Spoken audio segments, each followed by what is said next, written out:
We are now going to interview Mr. Fred Stein here at the Stein Labs on October the 1st, 1970 in Atchison, Kansas. This is Bob Lane reporting.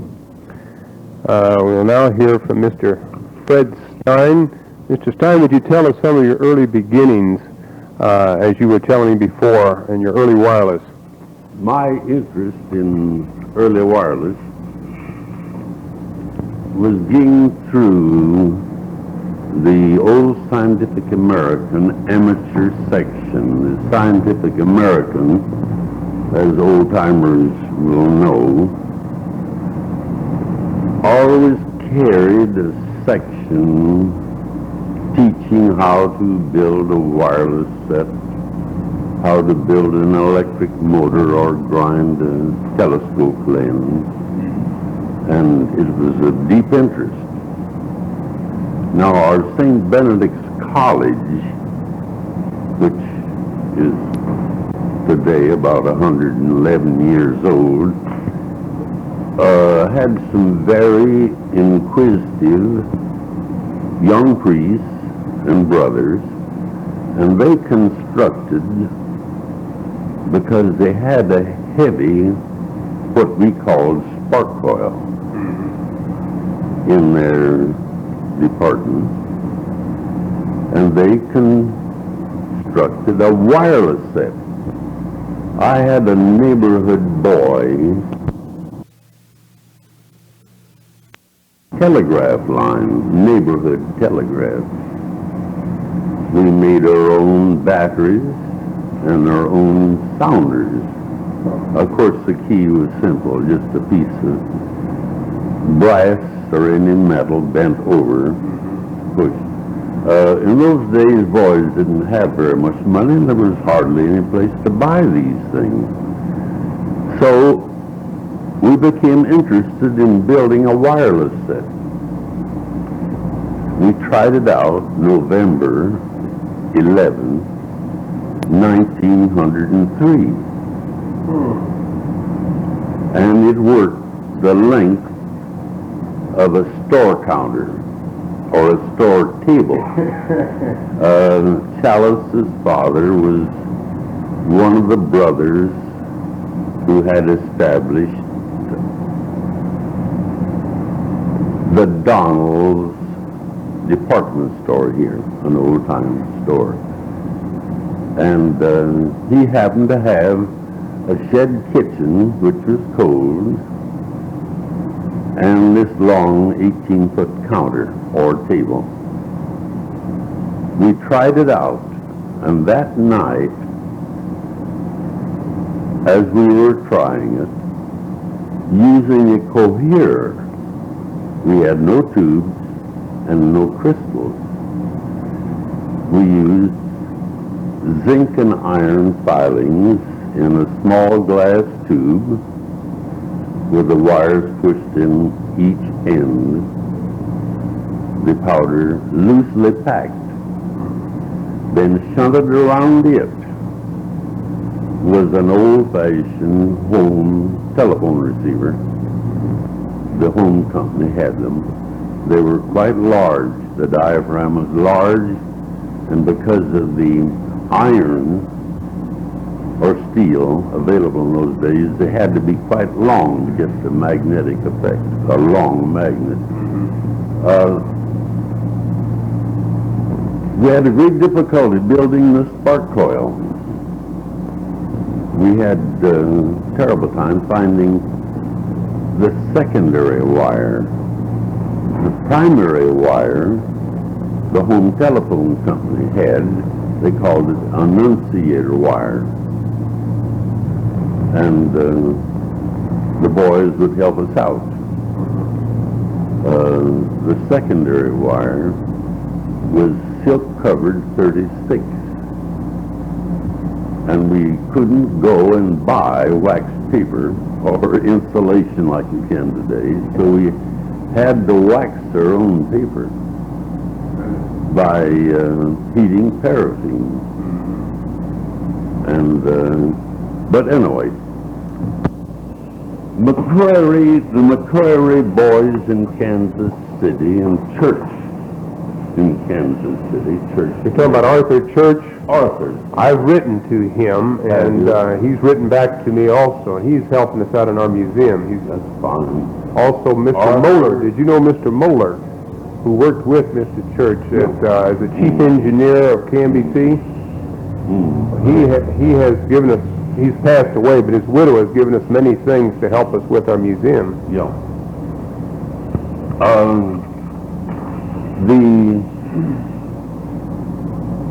Across the street from Church's wiring shop, he had a wiring shop, electric bells and electric lights, and became interested in wireless.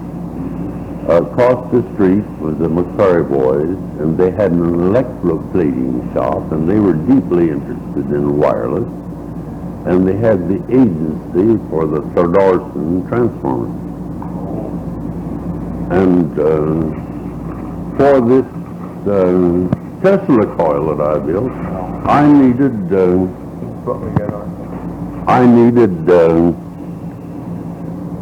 a 2 kilowatt transformer.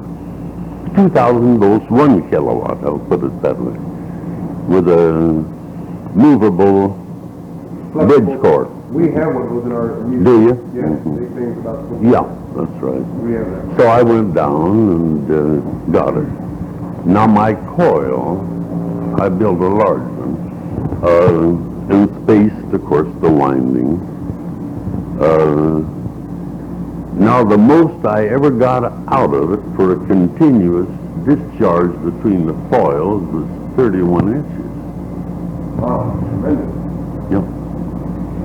I started in a hurry with a fruit jar condenser, a tin tub, galvanized tub, and partly... Like a Leyden jar. Well, except I used water on the inside and the out.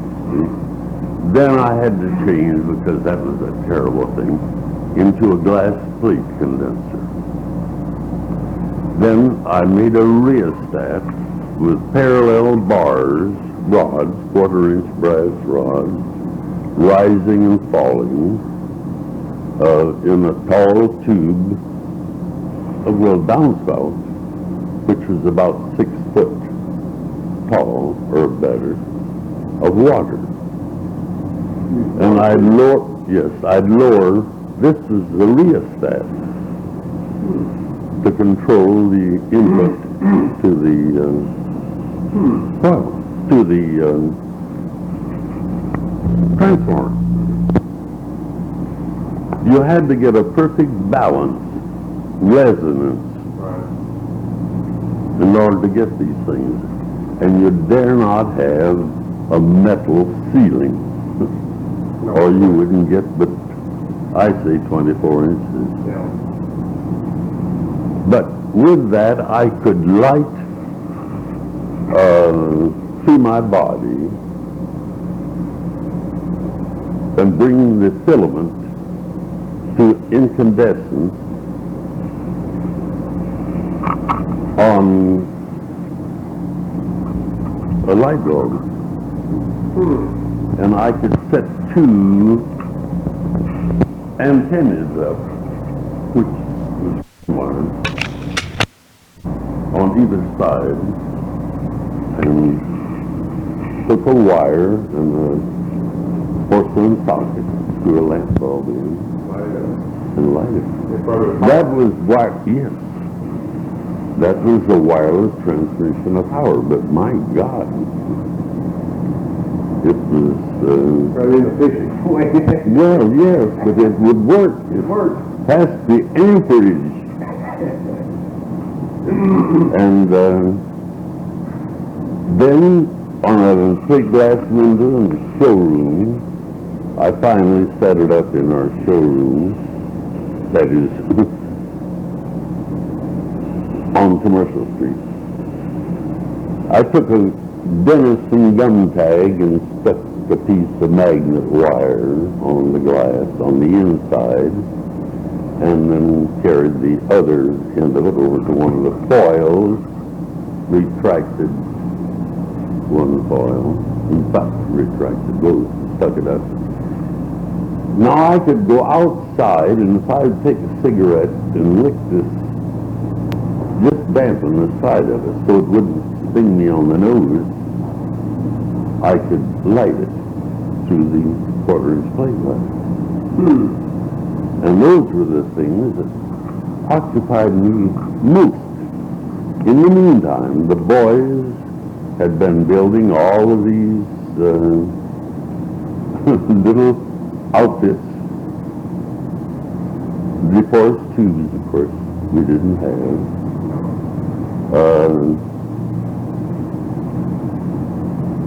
And it was bedlam. So I quit all of it. Was to get rid, and we had a grand place to operate here. We tuned from San Antonio, Texas, when we had the silent night, when all broadcasting ceased in the United States. A lady in the San Antonio, Texas, operating one of our little 1-tube cheap sets, very cheap,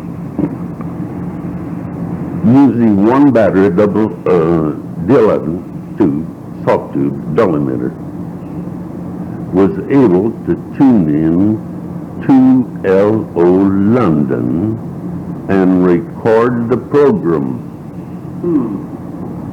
And the San Antonio Light sent a man out, and sure as the devil it was so. And when we first started to sell radios, we had to guarantee coast-to-coast Canada to Cuba reception with the regenerated set. Up to that time, we had no amplification. When little Dave Sarnoff was sitting on top of the Wanamakers, he was working for the Italian boy, Marconi, who improved the cohere. He made a decohere. The old, that's right. He put the little tapper on it. And the British Post Office bought it. Now, during the First World War, Britain controlled all the cables. And she censored all of her messages that we were sending to our expeditionary forces. And we didn't like it. So they organized the Radio Corporation, the government did. Yeah. And they employed all of the principal engineers and scientists to work. Alexanderson built that huge alternator. In those days, they had to send a lightning bolt, almost a lightning bolt, across the Atlantic to be able to affect anything over there, to make it audible. And of course, Doc DeForest has been working, Lee DeForest, when we would meet, which we did often at the different shows around, radio shows, New York, Chicago, wherever they were. He would always say, Fred, we came from out west where men are men and the women are double busted. That was his...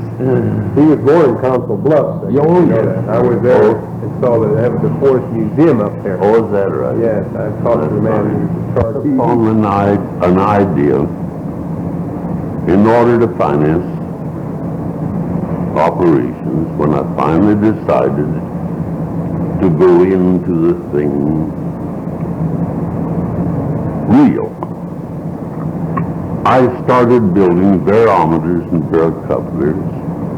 What year was that you started that? About 1921, I expect. Set up in Chicago and got a hold of the boys that had one of the licenses, and Gene set up to manufacture the Zenith. not to make it himself. Tom Pletcher, who was the head of the QRS music role, was going to do the manufacturing. Because he could see this coming, and the piano player role disappearing. Yeah, that's true. So Gene started. His market was to be only the music stores. And talked to Bill Kerwin in Davenport. I think Bill must be dead. I hadn't heard from him. He had the second license granted by Armstrong. He and Armstrong worked for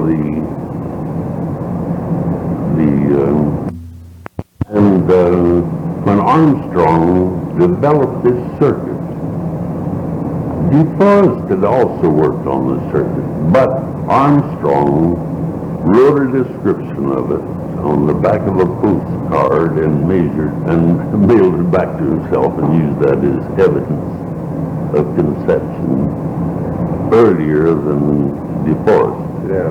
Later.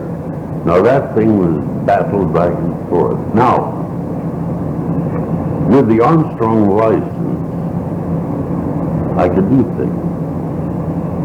I could make a regenerative set, so I set up to make regenerative sets. Got up to 80 workers. We tried to incorporate as the Atchison Radio Company in the state of Kansas, and they wouldn't grant us a charter. And we went to Topeka to find out. The Assistant Attorney General told us. He said, well, there is no such word as radio in the book. So we'll have to call it radio and something else. So we called it radio and electric. Just think of it. No such word in the book. Well, books. I think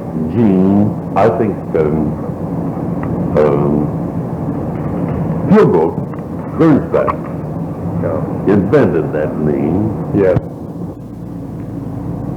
How many were you making at that time, would you say? Well, we employed at the peak about 1,100, including our field engineers, 1,100 workers. All of these workers didn't know ABC about radio. How many radios were you making? About 600 a day. 600 a day? Oh, that's including cabinets. a lot of radios. Here's your stuff coming off the end of the line. See, Yeah, that's what we have. That's in 25, now we had to make the machines that these girls are using. When I say we had to make stuff, I wonder, we had to wind our own transformers, stamp our own laminations, make our own wood cabinets. Not because they wouldn't have been tickled to death to buy them. They couldn't get them. No. Box them up. No one believed that they told me in the beginning. Radios won't be worth a damn until you can talk back on them. Making radios, and what year was the last year you made it? In 1932, I guess. 32 was your last year? Yes. Like The whole thing. To whom? All of that. To the Chicago stock market. To the Chicago stock market? Yes, they put it on the market. It was bought by the public. You're talking about the stock. I mean, what happened when you discontinued making radios entirely? Did you sell out your radio stock? I didn't go at all. I didn't go with it when they moved to Fort Wayne. Fort Wayne took it over and it still stayed with the same name? Oh, yes. Still stayed Steinite? It still stayed Steinite, and it... How long did it continue as a Steinite name? About as long as the rest of them. When was that? When the Depression busted. About the middle 30s, probably? You're right. Were any of your radios made under the name Fred Stein? or were they all made with Steinite labs? I noticed a listing. We have your radios listed two different ways. Well, if it's a little one, now the auto radios, we pioneered the auto radio. I did. After Steinite was gone, you see, I couldn't use Steinite. Yes. So you call it Fred Stein, is that it? Then I had the Fred Stein. Oh, that's and what I it had said, the Stein. Aztec. 1930. We made a lot of little. That's 1930. Fred Steinite, 130A, 130B, 130C. Yeah. Is that your auto radios? Is Those that are autos. Oh, I see. I wonder why we had two But names. we also, no. These are,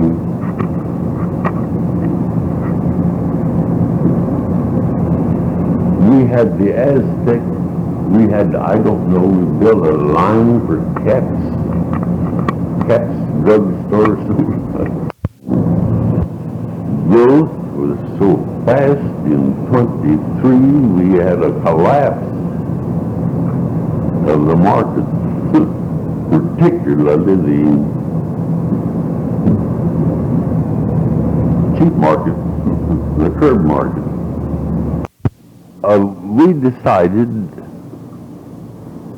on going into the crystal set business, although we were licensed builders of Armstrong regenerative sets, but we realized an enormous interest in the crystal sets as more broadcasting stations became available. What year was it?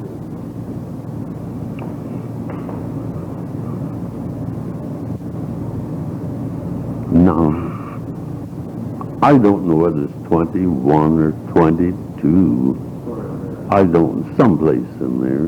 When Sweeney built his station, he was the first one on top of his Do school. you remember the station KLDS, WTE, the top that Church came out with, the Central Radio Station, WTE, in Kansas City? Church bought, was it WPE? He had 90XJ, and then he started WTE, and then became KLDS, and then became KMBC. I just wonder if you were familiar with that or not. No, I didn't pay much attention to that gyration, excepting he was running it for the church to start with, That's right. and it became very successful. Now the Star thought they had to build a huge station. They built towers right through the damn building and had a foundation down there that would support battleship, I guess. And it wasn't necessary. They'd have been better off to have gone out of town a little ways and shot up a couple of masts. Sweeney had an ideal location on top of his school building, across from the station. And Sweeney was the first to jump. John Schilling, I wonder if he's still alive. John Schilling and Sammy Dare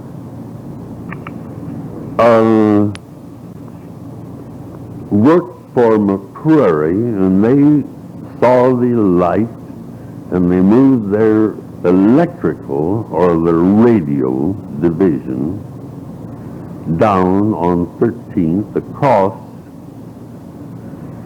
Well, the old convention hall was one end, and they built that Missouri Theater, that picture house. 13th and Central. I know where it is.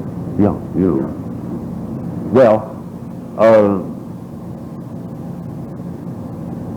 Sweeney had them help build that building and then employed them. But prior to that, the Star had broadcast. And these boys had handled the broadcast for McCreary from the old convention hall, and there were two places in Kansas City where the program could be heard, and one was the Elks Club down on the north end, and one was the basement of the new Kansas City Star building. And all we had in the way of just a portable receiver, and for a microphone control, they took in the balcony or above the proscenium, above the platform, it was the St. Louis Symphony Orchestra that the Star advertised they were going to broadcast. Now this was before Star had a station.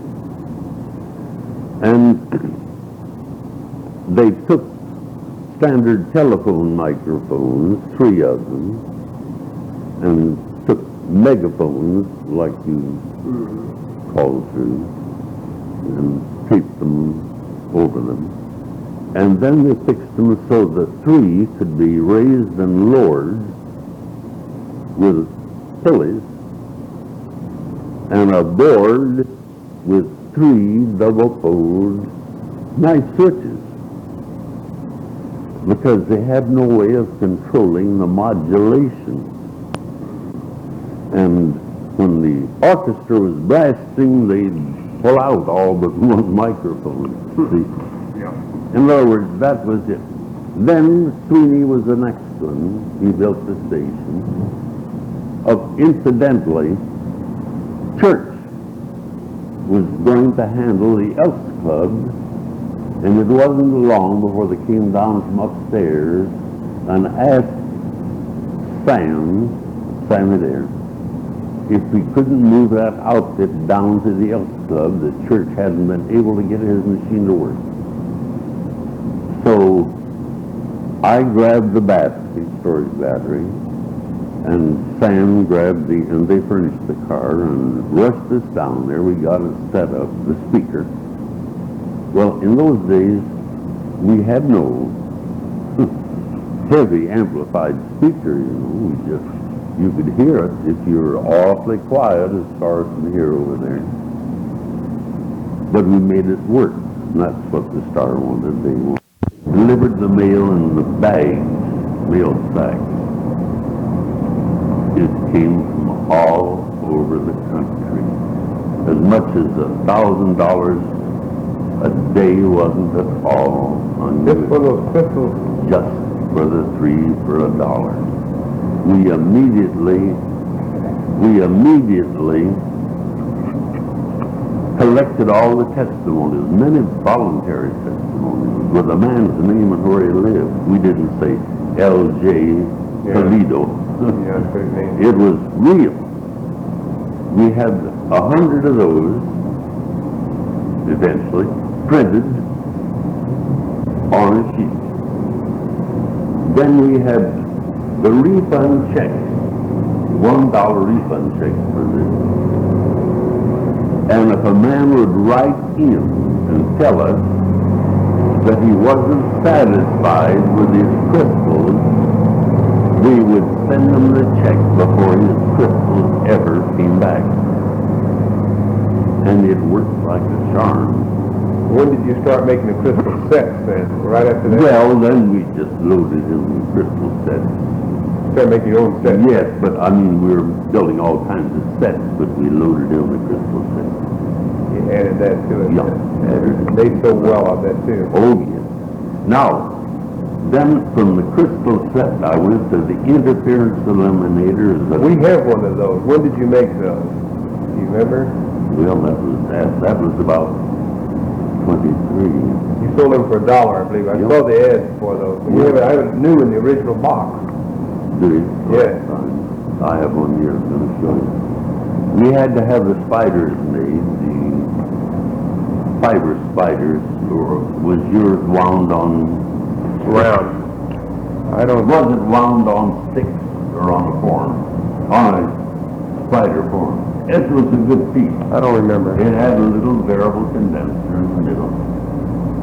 But we got up to 3,500 a day production on those pieces. Is that so? Now, that shows you if you can get into a mail order. You don't have to go out and sell stock. You don't have to borrow because you don't have to deliver mail orders.